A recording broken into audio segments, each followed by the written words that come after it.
Hello everyone, welcome back to my channel. আমি অঙ্কিতা। আজকে চিকেনে একটা দুর্দান্ত রেসিপি আপনাদের সাথে শেয়ার করব। খুব সহজে এবং কম উপকরণ দিয়ে আজ বাড়িতেই বানাবো চিকেন ভর্তা। তার জন্য কি কি উপকরণ লাগছে আপনাদেরকে দেখিয়ে দেব। প্রথমে এদিকে রয়েছে বোনলেস চিকেন, যেটা সেদ্ধ করে হাতে করে ছাড়িয়ে রাখা রয়েছে।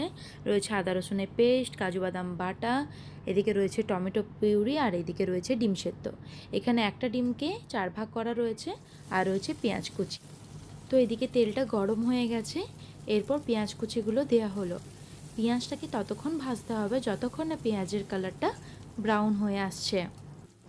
এই পুরো রেসিপিটাই সর্ষের তেলে হবে, যাতে ঝাঁঝ এবং গন্ধ দুটোই বজায় থাকে। আপনারাও খুব চটজলদি এই রেসিপিটা বাড়িতে বানিয়ে নিতে পারবেন। তো এদিকে পেঁয়াজটা ভাজা হয়ে গেছে, এরপর দিয়ে দেব আদা রসুনের পেস্ট, নিয়ে ভালো করে আবারও ভেজে নিতে হবে। এরপর এক এক করে সমস্ত গুঁড়ো মশলা অ্যাড করব। প্রথমেই দেওয়া হলো হলুদ গুঁড়ো, জিরে গুঁড়ো, লাল লঙ্কার গুঁড়ো, কাশ্মীরি লঙ্কার গুঁড়ো এবং পরিমাণ মতো নুন। এরপর ভালো করে মশলাটা কষিয়ে নেব, যাতে মশলার কাঁচা গন্ধ না থাকে।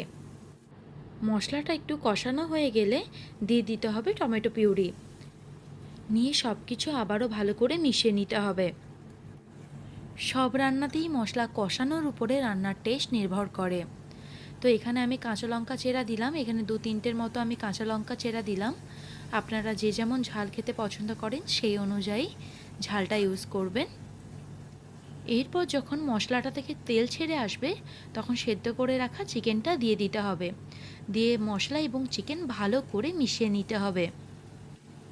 এরপর দিয়ে দিতে হবে টমেটো কেচাপ এবং চিনি দিয়ে ভালো করে নেড়ে চেড়ে চিকেন সেদ্ধ করে রাখা জলটা দিয়ে দেব, যাতে ফ্লেভারটা আরও ভালো হয়। এরপর দিয়ে দিতে হবে কাজু বাদাম বাটাটা। এখানে কাজু বাদাম বাটার পরিমাণটা বেশ অনেকটাই নেওয়া হয়েছিল, আপনারাও একটু বেশি করেই নেবেন।